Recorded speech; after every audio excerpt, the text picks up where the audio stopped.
ನಮಸ್ಕಾರ ವೀಕ್ಷಕರೇ, ನಾನು ಡಾಕ್ಟರ್ ಪತಂಜಲಿ ಶರ್ಮಾ. ನಮಸ್ತೆ, ನಾನು ಡಾಕ್ಟರ್ ಸೌಮ್ಯಶ್ರೀ ಶರ್ಮಾ, ಸಸ್ಯ ಸಂಜೀವನಿ ಪಂಚಕರ್ಮ ಆಸ್ಪತ್ರೆ, ಅಶೋಕವನ, ಗೋಕರ್ಣ. ಬ್ರಹ್ಮಶ್ರೀ ದೈವರಾತ ಕಥಾ ಮಾಲಿಕೆಯ 18ನೇ ಸಂಚಿಕೆಗೆ ನಿಮ್ಮೆಲ್ಲರಿಗೂ ಸ್ವಾಗತ, ಸುಸ್ವಾಗತ. ನಾವು ಕಳೆದ ಸಂಚಿಕೆಯಲ್ಲಿ ಗರುಡೇಶ್ವರದಲ್ಲಿ ನಡೀತಾ ಇರುವಂಥ ಚಾತುರ್ಮಾಸದ ಬಗ್ಗೆ ಹೇಳ್ತಾ ಇದ್ವಿ. ವಾಸುದೇವಾನಂದ ಸರಸ್ವತಿ ಸ್ವಾಮೀಜಿಯವರು ಚಾತುರ್ಮಾಸವನ್ನು ಆಚರಿಸ್ತಾ ಇದ್ರು.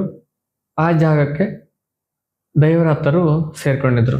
ಹಾಗೆ ಅಲ್ಲಿನ ಹೇಗಿತ್ತು ಅಲ್ಲಿಯ ಒಂದು ವ್ಯವಸ್ಥೆ, ಮತ್ತೆ ಅಲ್ಲಿ ಕೂಡ ದೈವರಾತ ಹೇಗೆ ತನ್ನ ಸೇವೆಯನ್ನ ಮಾಡ್ತಾ ಇದ್ದ, ಇದೆಲ್ಲವನ್ನ ನಾವು ತಿಳಿದಿದ್ವಿ. ಅದ್ರ ಬಗ್ಗೆ ಇನ್ನಷ್ಟು ವಿವರವಾಗಿ ಇವತ್ತಿನ ದಿನ ತಿಳಿದುಕೊಳ್ಳೋಣ. ಹಾಗೆ ವಾಸುದೇವಾನಂದ ಸರಸ್ವತಿ ಅವರ ಅಸ್ತಿತ್ವ, ಅವರ ಒಂದು ಉಪಸ್ಥಿತಿಯಲ್ಲಿ ನಡೀತಾ ಇರುವಂತಹ ಚಾತುರ್ಮಾಸ ಹೇಗಿರ್ತಿತ್ತು, ಅಲ್ಲಿಯ ಶಿಸ್ತು ಹೇಗಿರ್ತಿತ್ತು ಅನ್ನೋದನ್ನ ಇವತ್ತಿನ ಈ ಒಂದು ಸಂಚಿಕೆಯಲ್ಲಿ ತಿಳಿದುಕೊಳ್ಳೋಣ. ವಾಸುದೇವಾನಂದರ ಸನ್ನಿಧಾನವೆಂದರೆ ಅದೊಂದು ಮುಕ್ತ ವಲಯದ ಬಯಲು ಆಲಯ. ಅಲ್ಲಿ ಎಷ್ಟೇ ಜನಸಮೂಹವಿದ್ದರೂ ನೂಕು ನುಗ್ಗಲುಗಳು ಇರುತ್ತಿರಲಿಲ್ಲ. ಎಲ್ಲವೂ ಶಿಸ್ತುಬದ್ಧ, ಎಲ್ಲೆಲ್ಲೂ ಮೌನ, ಗುಜುಗುಜು ಮಾತುಗಳಾಗಲಿ ಧಾವಂತವಾಗಲಿ ಇರಲಿಲ್ಲ. ಎಲ್ಲರೂ ಅವರಷ್ಟಕ್ಕೆ ಅವರು ಶಾಂತವಾಗಿ ತಮ್ಮ ತಮ್ಮ ಕೆಲಸವನ್ನರಿತು ಕರ್ತವ್ಯ ನಿರ್ವಹಿಸುತ್ತಿದ್ದರು. ಯಾರನ್ನೂ ಯಾರು ಹೀಗೆ ಮಾಡು ಎಂದು ನಿರ್ದೇಶಿಸುತ್ತಾ ಇರಲಿಲ್ಲ. ಆದರೂ ಎಲ್ಲವೂ ಅಚ್ಚುಕಟ್ಟಾಗಿ ನಡೆಯುತ್ತಿದ್ದವು. ಆಡಂಬರ ವೈಭವಗಳಿಗೆ ಅಲ್ಲಿ ಎಡೆಯೇ ಇರಲಿಲ್ಲ. ಬಂದವರಿಗೆಲ್ಲ ಮಧ್ಯಾಹ್ನ ಮಾತ್ರ ಊಟದ ವ್ಯವಸ್ಥೆ ಇತ್ತು. ಸಾಯಂಕಾಲ ಭಜನೆ ಮುಗಿದ ನಂತರ ರಾತ್ರಿ ಸುಮಾರು 11 ಗಂಟೆಯ ವೇಳೆಗೆ ಪ್ರಸಾದ ರೂಪದಲ್ಲಿ ಉಪಹಾರವನ್ನ ಕೊಡಲಾಗುತ್ತಿತ್ತು. ಅದರಲ್ಲಿ ಏನಾದರೊಂದು ಬಗೆಯ ಪಕ್ವಾನ್ನ ಇರುತ್ತಿತ್ತು. ಊಟ ಉಪಹಾರಗಳಲ್ಲಿ ಎಲ್ಲರೂ ತಮಗೆ ಎಷ್ಟು ಬೇಕೋ ಅಷ್ಟು ಮಾತ್ರ ಕೇಳಿ ಹಾಕಿಸಿಕೊಳ್ಳುತ್ತಿದ್ದರು. ಯಾರೂ ಎಲೆಯಲ್ಲಿ ಯಾವುದೇ ಪದಾರ್ಥವನ್ನ ಬಿಡುತ್ತಿರಲಿಲ್ಲ. ಹೆಚ್ಚಾದ ಅಡಿಗೆಯನ್ನ ಬೇಕಾಬಿಟ್ಟಿ ಬಿಸಾಕಿ ಹಾಳು ಮಾಡುವುದನ್ನು ವಾಸುದೇವಾನಂದರು ಎಂದಿಗೂ ಸಹಿಸುತ್ತಿರಲಿಲ್ಲ. ಅದನ್ನು ಬಿಲ್ಲರ ಕುಟುಂಬಗಳಿಗೆ ಪ್ರಸಾದ ರೂಪದಲ್ಲಿ ಕೊಡಲಾಗುತ್ತಿತ್ತು. ಅವರು ಆಗಾಗ ಹೇಳುತ್ತಿದ್ದರು, ಋಷಿ ಮುನಿಗಳು ಅನ್ನವನ್ನ ಪೂಜನೀಯ ಭಾವದಿಂದ ಹೇ ಪೂರ್ಣ ಬ್ರಹ್ಮ ಎಂದು ಸ್ತುತಿಸಿದ್ದಾರೆ. ಅದೊಂದು ಪವಿತ್ರವಾದ ಹವಿಸ್ಸು, ಅದನ್ನ ನಿಕೃಷ್ಟವಾಗಿ ಕಾಣಬಾರದು. ಆದ್ದರಿಂದ ಅಡಿಗೆ ತಯಾರಿ ಮಾಡುವಾಗ ಪ್ರತಿದಿನ ಅಂದು ಎಷ್ಟು ತಯಾರಿಸಬೇಕು ಎಂದು ಅವರು ನಿಖರವಾಗಿ ನಿರ್ದೇಶನ ನೀಡುತ್ತಿದ್ದರು. ದೈವರಾತನು ದಿನಾಲೂ ಮಧ್ಯಾಹ್ನ ಅಡಿಗೆ ಕೆಲಸ ಮುಗಿಯುತ್ತಲೇ ವಾಸುದೇವಾನಂದರ ಮುಂದೆ ಕುಳಿತು ಋಗ್ವೇದ ಸಂಹಿತೆಯ 1-2 ಅಧ್ಯಾಯವನ್ನ ಭೋಜನದವರೆಗೂ ಪಠನ ಮಾಡುತ್ತಿದ್ದನು. ಅವನ ಬಾಯಿಂದ ಅಸ್ಖಲಿತವಾಣಿಯಲ್ಲಿ ಶ್ರುತಿಬದ್ಧವಾಗಿ ಉಚ್ಚರಿಸಲ್ಪಡುತ್ತಿದ್ದ ವೇದ ಮಂತ್ರಗಳನ್ನ ಕೇಳುವುದು ವಾಸುದೇವಾನಂದರಿಗೆ ಬಹು ಆನಂದವನ್ನ ಉಂಟು ಮಾಡುತ್ತಿತ್ತು. ಪದ್ಮಾಸನದಲ್ಲಿ ಕುಳಿತ ಅವರು ಅಷ್ಟು ಹೊತ್ತು ನಿಶ್ಚಲ ಮೌನದಲ್ಲಿ ಧ್ಯಾನ ಮಗ್ನರಾಗುತ್ತಿದ್ದರು.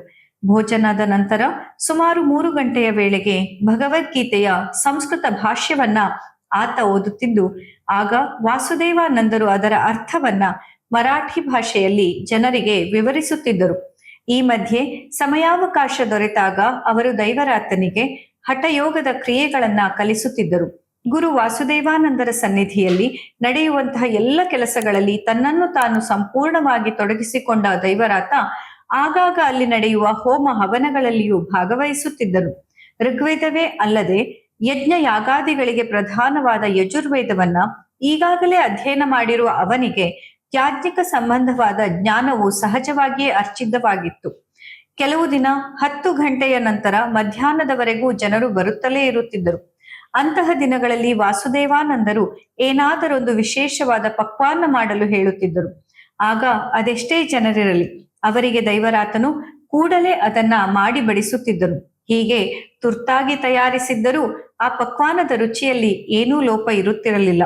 ಈ ರೀತಿ ಬಹುದಕ್ಷನು ಪಾಕ ವಿದ್ಯಾ ಪ್ರವೀಣನು ಆಗಿರುವ ದೈವರಾತನನ್ನ ವಾಸುದೇವಾನಂದರು ಪ್ರೀತಿಯಿಂದ ಗಜಾತಾಯಿ ಎಂದು ಕರೆಯುತ್ತಿದ್ದರು. ವಾಸುದೇವಾನಂದರು ಎಂದೂ ತಮ್ಮ ಭಂಡಾರದ ಪಾಕಶಾಲೆಯಲ್ಲಿ ಮಾಡಿದ ಅಡಿಗೆಯನ್ನ ಭಿಕ್ಷೆಯಾಗಿ ಸ್ವೀಕರಿಸುತ್ತಾ ಇರಲಿಲ್ಲ. ಅವರು ಮಧುಕರಿಯಿಂದಲೇ ದಿನಾಲು ಮಧ್ಯಾಹ್ನ ಊಟ ಮಾಡುತ್ತಿದ್ದರು. ಅದೊಂದು ದಿನ ವಾಸುದೇವಾನಂದರು ಭಿಕ್ಷೆಗೆ ಹೋಗುತ್ತಿದ್ದ ಮನೆಯ ಗೃಹಿಣಿಯೊಬ್ಬಳು ರಜಸ್ವಲೆಯಾದ ಕಾರಣ ದೈವರಾತನಿಂದ 3 ರೊಟ್ಟಿಗಳನ್ನ ಮಾಡಿಸಿ ಅವರು ಭಿಕ್ಷೆಗೆ ಬಂದಾಗ ಬೇರೆಯವರಿಂದ ಅದನ್ನ ಹಾಕಿಸಿದ್ದಳು. ಅಂದು ಭೋಜನದ ನಂತರ ವಾಸುದೇವಾನಂದರು ತಮ್ಮ ಜೊತೆಗಿದ್ದವರೊಂದಿಗೆ, ಇಂದು ಭಿಕ್ಷೆಯಲ್ಲಿ ಬಂದ ರೊಟ್ಟಿಯು ದಿನಾಲು ಮಾಡುವವರು ಮಾಡಿದ್ದಲ್ಲ, ಅದನ್ನು ಬೇರೆ ಯಾರೋ ಮಾಡಿದ್ದಾರೆ, ಬಹುಶಃ ಗಜಾತಾಯಿಯೇ ಮಾಡಿರಬೇಕು ಎಂದರು. ಅದನ್ನ ಕೇಳಿದ ಸಮೀಪವರ್ತಿಗಳು ಹೌದು, ಅವನೇ ಮಾಡಿದ್ದಾನೆ ಎಂದು ಹೇಳಿದರು. ವಾಸುದೇವಾನಂದರು ಅಷ್ಟು ಸೂಕ್ಷ್ಮಮತಿಗಳಾಗಿದ್ದು ವಿಷಯವನ್ನ ಕೂಡಲೇ ಗ್ರಹಿಸಬಲ್ಲವರಾಗಿದ್ದರು. ಪ್ರತಿದಿನ ಪ್ರಾತಃ ಕಾಲ ವಾಸುದೇವಾನಂದರ ಸನ್ನಿಧಾನದಲ್ಲಿ ಅವರ ಆರಾಧ್ಯ ದೈವ ದತ್ತಾತ್ರೇಯ ಮೂರ್ತಿಯ ಮುಂದುಗಡೆ ಅಂಗಳದಲ್ಲಿ ದೈವರಾತನು ಕಲಾತ್ಮಕವಾದ ರಂಗವಲ್ಲಿಯನ್ನ ಬರೆದು ಅದನ್ನ ಅರಿಶಿಣ ಕುಂಕುಮಗಳಿಂದ ಸುಂದರವಾಗಿ ಅಲಂಕರಿಸುತ್ತಿದ್ದನು. ಒಂದು ದಿನ ಬರೆದಿರುವುದನ್ನ ಪುನಃ ಇನ್ನೊಂದು ದಿನ ರಂಗವಲ್ಲಿಯಲ್ಲಿ ಬಿಡಿಸುತ್ತಿರಲಿಲ್ಲ. ಅದನ್ನು ನೋಡಿ ಪ್ರಭಾವಿತರಾದ ವಾಸುದೇವಾನಂದರು ಮುಂದೆ ರಂಗವಲ್ಲಿಯನ್ನ ದಿನಾಲೂ ಸಾರಣೆಯಿಂದ ಅಳಸಿ ಹಾಕದಂತೆ ತಿಳಿಸಿ 3 ದಿನಗಳವರೆಗೆ ಅದನ್ನ ಹಾಗೆಯೇ ಉಳಿಸಿಕೊಳ್ಳುತ್ತಿದ್ದು, ಹೆಣ್ಣು ಮಕ್ಕಳು ಅಲ್ಲಿಗೆ ಬಂದಾಗ ಇದು ಗಜಾತಾಯಿ ಬರೆದ ರಂಗೋಲಿ, ಮತ್ತೆ ನೋಡಲು ಸಿಗುವುದಿಲ್ಲ, ನೀವೂ ಕಲಿತುಕೊಳ್ಳಿರಿ ಎಂದು ಹೇಳುತ್ತಿದ್ದರು. ಗೋಕರ್ಣದಲ್ಲಿ ಗೃಹಿಣಿಯರು ಅಂದು ದಿನಾಲೂ ಸೂರ್ಯೋದಯಕ್ಕೆ ಮುನ್ನ ನಸುಕಿನಲ್ಲಿಯೇ ತಮ್ಮ ಮನೆಯ ಮುಂದೆ ಸ್ವಚ್ಛಗೊಳಿಸಿ ಸಾರಣೆ ಮಾಡಿ ರಂಗೋಲಿ ಇಡುತ್ತಿದ್ದರು. ಮಳೆಗಾಲವನ್ನ ಬಿಟ್ಟು ವರ್ಷದ ಉಳಿದೆಲ್ಲ ದಿನಗಳಲ್ಲಿ ಪ್ರಾತಃ ಕಾಲ ಮತ್ತು ಸಾಯಂಕಾಲ ಹೆಣ್ಣು ಮಕ್ಕಳು ಸ್ಪರ್ಧಾತ್ಮಕವಾಗಿ ರಂಗೋಲಿಯ ಚಿತ್ತಾರದಲ್ಲಿ ತೊಡಗಿರುವುದರಿಂದ ಅಲ್ಲಿ ಉತ್ಸವದ ವಾತಾವರಣ ಕಂಡುಬರುತ್ತಿತ್ತು. ಅಂತಲೇ ಎಲ್ಲರಿಗೂ ರಂಗೋಲಿ ಹಾಕುವ ಕಲೆ ಸಹಜವಾಗಿಯೇ ಕರಗತವಾಗಿರುತ್ತಿತ್ತು. ಇಂತಹ ವಾತಾವರಣದಲ್ಲಿ ಬೆಳೆದ ದೈವರಾತನಿಗೆ ಚಿಕ್ಕಂದಿನಲ್ಲಿಯೇ ಸ್ವಾಭಾವಿಕವಾಗಿ ರಂಗೋಲಿಯ ಕಲೆ ಕೂಡ ಕೈಗೂಡಿ ಬಂದಿತ್ತು. ನೀವಿಲ್ಲಿ ನೋಡಬಹುದು, ವಾಸುದೇವನ ಸರಸ್ವತಿಯವರ ಚಾತುರ್ಮಾಸ ಕಾರ್ಯಕ್ರಮದಲ್ಲಿ ಯಾರೂ ಕೂಡ ಊಟವನ್ನ ಎಷ್ಟು ಬೇಕೋ ಅಷ್ಟು ಹಾಕೊಂಡಷ್ಟೇ ಊಟ ಮಾಡಬೇಕು, ಹಾಳು ಮಾಡುವಂಗಿಲ್ಲ. ಇಂಥ ಒಂದು ಪದ್ಧತಿಯನ್ನು ಅವ್ರು ಮಾಡಿದ್ರು. ಅಲ್ಲಿ 2 ಹೊತ್ತಿನ ಊಟ ಇರ್ತಿತ್ತು. ಮುಖ್ಯವಾಗಿ ಊಟ ಇರುವಂತಹದ್ದು ಮಧ್ಯಾಹ್ನ, ರಾತ್ರಿ 11 ಗಂಟೆಗೆ ಲಘು ಉಪಹಾರ ಲೆಕ್ಕದಲ್ಲಿ ಇರ್ತಿತ್ತು. ಒಂದು ಯಾರು ವೇಸ್ಟ್ ಮಾಡುವಂಗಿಲ್ಲ ಹೇಳುವಂತಹ ಒಂದು ನಿಯಮ ಇತ್ತು, ಮತ್ತೆ ಯಾರು ಕೂಡ ವೇಸ್ಟ್ ಮಾಡ್ತಾ ಇರಲಿಲ್ಲ. ಮತ್ತೊಂದು ವಿಶೇಷತೆ ನೀವು ಇಲ್ಲಿ ಗಮನಿಸಬಹುದು, ಪ್ರತಿನಿತ್ಯ ಎಷ್ಟು ಅಡುಗೆಯನ್ನ ಮಾಡಬೇಕು, ಯಾವ ಪ್ರಮಾಣದಲ್ಲಿ ಮಾಡಬೇಕು, ಎಷ್ಟು ಜನ ಬರ್ತಾರೆ ಹೇಳುವಂತಹದ್ದನ್ನ ಸ್ವಾಮೀಜಿಯವರು, ವಾಸುದೇವನ ಸರಸ್ವತಿ ಸ್ವಾಮೀಜಿಯವರು ನಿಖರವಾಗಿ ಹೇಳ್ತಿದ್ರು. ಇಷ್ಟೇ ಮಾಡಬೇಕು, ಅಕಸ್ಮಾತ್ ಎಲ್ಲರೂ ಸ್ವಲ್ಪ ಹೆಚ್ಚಿಗೆ ಆಯ್ತು ಅಂತಂದ್ರೆ ಅದನ್ನ ಅಲ್ಲಿಯ ಬಿಲ್ಲವ ಜನಾಂಗಕ್ಕೆ ಕೊಡ್ತಿದ್ರು. ಯಾವ ಕಾರಣಕ್ಕೂ ಕೂಡ ಅದು ಹಾಳಾಗಬಾರ್ದು ಹೇಳುವಂತಹದ್ದು ಒಂದು. ಮತ್ತೆ ಸಾಮಾನ್ಯವಾಗಿ ನೋಡಿ, ತುಂಬಾ ಜನ ಇದ್ದಲ್ಲಿ ಅಂದ್ರೆ ಗಲಾಟೆ, ಗೌಜಿ, ನೂಕುನುಗ್ಗಲು ಎಲ್ಲ ನಾವು ನೋಡ್ತಾ ಇರ್ತೀವಿ. ಆದ್ರೆ ಇಲ್ಲಿ ಆ ಶಿಸ್ತನ್ನ ಕೂಡ ನಾವು ಗಮನಿಸ್ಬೇಕು. ಸಂಪೂರ್ಣವಾಗಿ ಮೌನ ಅಂದ್ರೆ ಬಂದವರೆಲ್ಲರೂ ಅಷ್ಟು ತನ್ನೊಳಗೆ ತಾನು ತನ್ಮಯರಾಗುವಂತೆ ಅಲ್ಲಿ ವಾತಾವರಣ ಇರ್ತಿತ್ತು. ಯಾಕಂದ್ರೆ ಅಲ್ಲಿ ವಾಸುದೇವಾನಂದ ಸರಸ್ವತಿಯವರ ಉಪಸ್ಥಿತಿ ಇರ್ತಿತ್ತು. ಅಂತಹ ದೈವಿ ಪುರುಷರು ವಾಸುದೇವಾನಂದ ಸರಸ್ವತಿಯವರಾಗಿದ್ರು. ಅಷ್ಟೆಲ್ಲ ಜನಕ್ಕಲ್ಲಿ ಊಟ ವ್ಯವಸ್ಥೆ ಮಾಡಿಸಿದ್ರು ನೋಡಿ, ಅವ್ರು ಅಲ್ಲಿದ್ದು ಊಟ ಮಾಡ್ತಾ ಇರ್ಲಿಲ್ಲಂತೆ. ಅಲ್ಲಿ ನೀವು ಮುಂಚೆ ಕೂಡ ಕೇಳಿದ್ರಿ, ರಾಮದಾಸ ಸ್ವಾಮೀಜಿ ಅವ್ರ ಜೊತೆಗಿದ್ದಾಗ ದೈವರಾತನು ಅವರಿಗೆ ಅಡಿಗೆ ಮಾಡಿ ಬಡಿಸ್ತಿದ್ದ, ತಾನು ಮಧುಕರಿಯನ್ನ ಮಾಡಿ ಊಟ ಮಾಡ್ತಿದ್ದ. ತಾನು ಮಾಡಿರುವಂತ ಅಡುಗೆಯನ್ನು ಕೂಡ ದೈವರಾತ ಊಟ ಮಾಡೋದಿಲ್ಲ ಆಗಿತ್ತು. ಇಲ್ಲೂ ಕೂಡ ಹಾಗೆ, ಈ ಒಂದು ಚಾತುರ್ಮಾಸದಲ್ಲೂ ಕೂಡ ಅಂದ್ರೆ ಗುರುವಿಗೆ ತಕ್ಕನಾದ ಶಿಷ್ಯ ಅಂತ ಇಲ್ಲಿ ಹೇಳುವಂತಹದ್ದು. ಹೇಗೆ ವಾಸುದೇವನ ಸರಸ್ವತಿ ಸ್ವಾಮೀಜಿಯವರು ಚಾತುರ್ಮಾಸ ವ್ರತಾಚರಣೆಯಲ್ಲೂ ಕೂಡ ತಮ್ಮ ಮಧುಕರಿಯನ್ನ ಬಿಡಲಿಲ್ಲ. ಅವರು ಮನೆಗೆ ಹೋಗಿ ಮಧುಕರಿಯನ್ನ ಮಾಡಿ ಊಟವನ್ನ ಮಾಡ್ತಿದ್ರು. ದೈವರಾತನು ಕೂಡ ಅವರೇ ಅಡುಗೆ ಮಾಡಿ ಹಾಕಿದ್ರು ಕೂಡ ಅವನು ಆ ಊಟವನ್ನ ಮಾಡೋದಿಲ್ಲ ಆಗಿತ್ತು. ಮನೆಗೆ ಹೋಗಿ ಮಧುಕರಿಯನ್ನ ಮಾಡಿ ಊಟ ಮಾಡೋದಾಗಿತ್ತು. ಅದ್ರಲ್ಲೂ ನೋಡಿ ಆ ಸೂಕ್ಷ್ಮತೆ ಹೇಗೆ ಅಂದ್ರೆ ಅವರಿಗೆ ಎಷ್ಟು ಆ ಜ್ಞಾನ, ಅವರ ಒಂದು ಅಗಾಧತೆ ಹೇಗಿತ್ತು, ವಾಸ್ತವತೆಯನ್ನ ಅರಿಯುವ ಅಗಾಧತೆ. ಅವತ್ತಿನ ದಿನ ತಾನು ರಜಸ್ವಲೆ ಅಂತ ದೈವರಾತ ಹತ್ರ 3 ರೊಟ್ಟಿ ಮಾಡ್ಕೊಡು, ನಾ ಇನ್ನೊಂದು ಯಾವ್ದೋ ಹೆಂಗಸಿಗೆ ಬಂದು ಕೊಡ್ಲಿಕ್ಕೆ ಹೇಳ್ತೀನಿ ಅಂತ ಹೇಳಿ ವ್ಯವಸ್ಥೆ ಮಾಡಿದ್ರು ಸಹ ತಕ್ಷಣದಲ್ಲಿ ವಾಸುದೇವಾನಂದ ಸರಸ್ವತಿಯವರು ಇದು ಗಜಾತಾಯಿಯೇ ಮಾಡಿರ್ಬೇಕಂತ ಕಣ್ಣು ಹಿಡಿದಿದ್ದು ಎಂತ ವಿಸ್ಮಯದ ಮಾತ್ರ. ಅವರಿಗೆ ಗೊತ್ತಾಗ್ತಿತ್ತಲ್ವಾ, ಎಷ್ಟು ಜನ ಬರ್ತಾರೆ ಹೇಳುವಂತದ್ದನ್ನ ನಿಖರವಾಗಿ ಹೇಳುವಂತ ಒಂದು ಮೇಧಾಶಕ್ತಿ ಅವರಿಗಿತ್ತು. ಇವತ್ತು ಊಟಕ್ಕೆ ಎಷ್ಟು ಜನ ಬರ್ತಾರೆ ಅಂತ ಅವರಿಗೆ ಸೂಚನೆ ಆಗಿರ್ತದೆ, ಇದು ಗಜತಾಯಿಯೇ ಮಾಡಿದ್ದು ಅಂತ. ಮತ್ತೆ ಮತ್ತೊಂದು ನೀವೆಲ್ಲಿ ಗಮನಿಸಬೇಕು, ದೈವರಾತನು ಅಡುಗೆಯನ್ನ ಮಾಡಿ ಮುಗಿದ ಮೇಲೆ ಖುಷಿಯಿಂದ ಅವರು ದೈವರಾತನ ಗಜಾತಾಯಿ ಅಂತ ಕರೆತಿದ್ರಂತೆ. ನೋಡಿ, ಅಡುಗೆ ಮಾಡಿ ಮುಗಿದ ಮೇಲೆ ಇವ್ರು ಖಾಲಿ ಇರೋದಿಲ್ಲಾಗಿತ್ತು. ಆ ಒಂದು ಅವರ ಸನ್ನಿಧಾನಕ್ಕೆ ಹೋಗಿ ಋಗ್ವೇದವನ್ನ ಪಠಣ ಮಾಡ್ತಿದ್ರು. ಯಾಕೆಂತಂದ್ರೆ ದೈವರಾತರು ಗೋಕರ್ಣದಲ್ಲಿ ಋಗ್ವೇದವನ್ನ ಕಲ್ತಂಥವ್ರು, ಮಯ್ಯರವ್ರ ಹತ್ರ ಕಲ್ತಂಥವ್ರು. ಇಲ್ಲಿ ಆ ಸ್ಪಷ್ಟತೆ, ಸ್ಪಷ್ಟ ಉಚ್ಚಾರ ಅದನ್ನ ಯಾರನ್ನಾದ್ರೂ ಕೇಳಿದ್ರೆ ಮಂತ್ರಮುಗ್ಧರಾಗಿ ಮಾಡೋದ್ರಲ್ಲಿ ಸಂಶಯವಿಲ್ಲ. ಗೋಕರ್ಣದವರು ಅಷ್ಟು ಅದ್ಭುತವಾಗಿ ವೇದ ಮಂತ್ರಗಳ ಪಠಣವನ್ನ ಮಾಡ್ತಾರೆ. ದೈವರಾತನು ಕಲ್ತಿದ್ದಕ್ಕೆ ಇವರು ಕೂಡ ಸುಮಾರು 1.5 ಗಂಟೆಯವರೆಗೆ ಋಗ್ವೇದ ಮಂತ್ರ ಪಠಣವನ್ನ ಮಾಡ್ತಾರೆ. ಹಾಗೆ ಮಧ್ಯಾಹ್ನ ಭಗವದ್ಗೀತೆಯ ಸಂಸ್ಕೃತ ಭಾಷ್ಯವನ್ನ ಪಠನ ಮಾಡುವಂಥದ್ದು ಅವರಿಗೆ ಕೇಳ್ತಾನೆ ಇರಬೇಕು ಅನಿಸ್ತಿತ್ತಂತೆ. ನೋಡಿ ದೈವರಾತರ ಒಂದು ಯಾವ ರೀತಿ ಅವರ ಒಂದು ಭಕ್ತಿ ಇತ್ತು ನೋಡಿ, ಯಾವ ರೀತಿ ಅವರ ಒಂದು ಕೆಲಸದ ಕೌಶಲ್ಯತೆ ಇತ್ತು ಅಂತ ನೀವು ಇಲ್ಲಿ ಯೋಚನೆ ಮಾಡಬಹುದು. ಮತ್ತೆ ಅವ್ರು ಮಾಡಿದ ಯಾವುದೇ ಕೆಲಸ ಇರ್ಬೋದು, ಅಡಿಗೆ ಇರ್ಬೋದು, ಅಲ್ಲಿ ಎತ್ತ ಕೈ ವೇದಾಧ್ಯಯನ ಇರ್ಬೋದು, ವೇದ ಪಠಣ ಇರ್ಬೋದು, ರಂಗೋಲಿ ಹಾಕುದು. ಅವರು ರಂಗೋಲಿ ಹಾಕಿದ್ರು ಅಂತ ಹೇಳಿದ್ರೆ ದಿನ ಹಾಕಿದ ರಂಗೋಲಿ ಮತ್ತೊಂದು ದಿವಸ ಹಾಕೋದಿಲ್ಲ ಆಗಿತ್ತಂತೆ. ಅದಕ್ಕಾಗಿ ಅವ್ರು ಹೇಳ್ತಿದ್ರಂತೆ, ನೀ ದಿವಸ ಹಾಕಿದ್ದನ್ನ ನಾಳೆಗೆ ಅದನ್ನ ತೆಗೆಯೋದು ಬೇಡ, 3 ದಿವಸ ಇಡಬೇಕು, ನಾ ನೋಡ್ತಾ ಇರ್ಬೇಕು ಅಂತ. ಬಂದ ಎಲ್ಲ ಹೆಣ್ಮಕ್ಳಿಗೆ ತೋರಿಸೋದು ಇದು ಮತ್ತೆ ಇದು ಗಜತಾಯಿ ಹಾಕೋದು ಮತ್ತೆ ಸಿಗುದಿಲ್ಲ. ಅವ್ ಇವತ್ತು ಹಾಕೋದು ಮತ್ತೆ ನಾಳೆ ಹಾಕೋದು, ನಾಳೆ ಹಾಕೋದು ನಾಡ್ದೇ ಹಾಕೋದಿಲ್ಲ, ಮತ್ತೆ ನೀವೆಲ್ಲ ನೋಡ್ಕೊಳ್ಳಿ ಅಂತ ಅದನ್ನ ಹಾಗೆ ಹೇಳ್ತಿದ್ರಂತೆ. ಎಷ್ಟು ಅದ್ಭುತವಾದ ವ್ಯಕ್ತಿತ್ವ. ಮತ್ತೆ ಇನ್ನೊಂದು ಗಮನಿಸಬೇಕಾದ ಅಂಶ ಅಂದ್ರೆ ಇದಿಷ್ಟೆಲ್ಲ ನಾವು ಓದ್ತಾ ಇದೀವಲ್ಲ ದೈವರಾತ್ರ ಬಗ್ಗೆ, ಇದಿನ್ನೂ ಅವರ ಜೀವನದ ಮೊದಲ 15-20 ವರ್ಷ ಮಾತ್ರ. ಇನ್ನು ಏನವರು 40, 50, 60 ವರ್ಷದ ಕಥೆ ಅಲ್ಲ. ಇಲ್ಲಿಯ ತನಕ ಇಷ್ಟು ದಿನಗಳ ಕಾಲ ನಾವು ಓದಿ ಇವತ್ತಿನ ಈ ಒಂದು ಅವನ ವ್ಯಕ್ತಿತ್ವದ ಬಗ್ಗೆ ನಾವೇನು ಓದ್ತಾ ಇದ್ದೀವಿ, ಇದು ಕೇವಲ 15-20 ವರ್ಷದ ಒಳಗಿನ ಒಬ್ಬ ಬಾಲಕನ ವ್ಯಕ್ತಿತ್ವವನ್ನ ನಾವು ನೋಡ್ತಾ ಇರೋದು.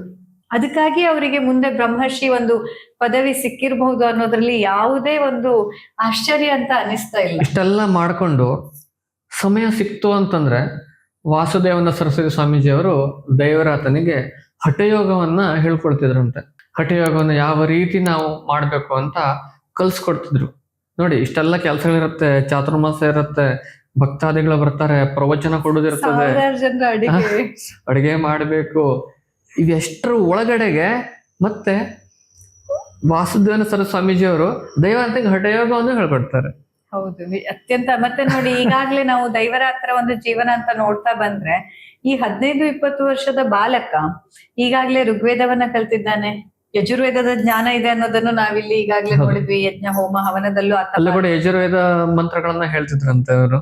ಹಾಗೆ ಮತ್ತೆ ಅಷ್ಟೇ ಅಲ್ಲದೆ ಮೊದ್ಲು ಅವರು ಬಲವಂತರಾವ್ ಅವ್ರ ಹತ್ರ ರಾಜಯೋಗವನ್ನು ಕಲ್ತಿದ್ರು, ಹಠಯೋಗವನ್ನ ಕ್ರಿಯೆಗಳನ್ನ ಅವರು ಕಲ್ತಿದ್ರು. ಈಗ ಇಲ್ಲಿ ಹಠಯೋಗದ ಒಂದಿಷ್ಟು ಪ್ರಕ್ರಿಯೆನ ವಾಸುದೇವಾನಂದರಿಂದ ಕಲಿತಾ ಇದ್ದಾರೆ. ತತ್ವಗಳನ್ನ, ಸಂಸ್ಕೃತ ಭಾಷೆಗಳನ್ನ, ಎಷ್ಟೊಂದು ಆಧ್ಯಾತ್ಮದ ವಿಷಯವನ್ನ ಕಾವ್ಯಕಂಠ ಗಣಪತಿ ಮುನಿಗಳ ಬಳಿ ಕಲ್ತಿದ್ರು. ಹೀಗೆ ಎಲ್ಲಿಂದ ಸಾಧ್ಯವೋ ಅಲ್ಲೆಲ್ಲ ಕಡೆಯಿಂದ ಆ ಒಂದು ಡೆಸ್ಟಿನಿ ಅನ್ನೋದು ದೈವರಾತನಿಗೆ ಎಲ್ಲವೂ ಸಿಗುವ ಹಾಗೆ ಮೊದಲೇ ಇದನ್ನ ಪೂರ್ವ ನಿರ್ಧಾರಿತವಾಗಿತ್ತು ಅಂತ ಅನಿಸ್ತಾ ಇದೆ. ಮತ್ತೆ ದೈವರಾತ ಪ್ರತಿ ಒಂದು ಕೆಲಸದಲ್ಲೂ ಸಕ್ರಿಯವಾಗಿ ಪಾಲ್ಗೊಳ್ತಿದ್ರು, ಯಾವ್ದಲ್ಲೂ ಕೂಡ ಹಿಂದೇಟ್ ಹಾಕ್ತಿರ್ಲಿಲ್ಲ. ಯಾವುದೇ ಕೆಲಸ ಇರಬಹುದು ಅಲ್ಲಿ ಸಕ್ರಿಯವಾಗಿ ಪಾಲ್ಗೊಳ್ತಿದ್ರು. ಪ್ರತಿಯೊಂದು ಬಹುಶಃ ನಾವು ಕಲ್ತ್ಕೊಳ್ಬೇಕಾದಂಥದ್ದು ಇದೆ ಅನ್ಸುತ್ತೆ ಇವರ ವ್ಯಕ್ತಿತ್ವದಿಂದ.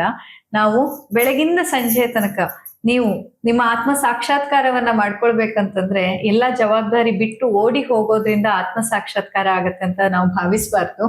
ನಾವು ಮಾಡುವ ಪ್ರತಿಯೊಂದು ಕೆಲಸದಲ್ಲಿ ಪೂರ್ತಿಯಾಗಿ ತನ್ಮಯರಾಗಿ ಏಕಾಗ್ರ ಚಿತ್ತರಾಗಿ ಆ ಕೆಲಸವನ್ನ ಮಾಡೋದಿದೆಯಲ್ಲ, ಅದೊಂದು ರಂಗೋಲಿ ಹಾಕೋದ್ರಿಂದ ಹಿಡಿದು ಅಡಿಗೆಯ ತನಕ ಅಡಿಗೆ ಮಾಡ್ತಿದ್ರು, ರಂಗೋಲಿ ಹಾಕ್ತಿದ್ರು, ವೇದಾಧ್ಯಯನ ಮಾಡ್ತಿದ್ರು, ವೇದ ಪಠಣ ಮಾಡ್ತಿದ್ರು, ಭಗವದ್ಗೀತೆಯನ್ನ ಹೇಳ್ತಿದ್ರು, ಸ್ವಚ್ಛತೆಯನ್ನ ಮಾಡ್ತಿದ್ರು, ಹಠಯೋಗವನ್ನ ಮಾಡ್ತಿದ್ರು, ಸಮಯ ಬಂದಾಗ ಭಜನೆ ಮಾಡ್ತಿದ್ರು, ನೃತ್ಯ ಮಾಡ್ತಿದ್ರು. ಹೌದು, ಇನ್ನು ಅವರ ನೃತ್ಯ ಹಾಗೂ ಭಜನೆಯ ಒಂದು ಉತ್ಸವದ ಬಗ್ಗೆ ಈಗ ನೋಡೋಣ.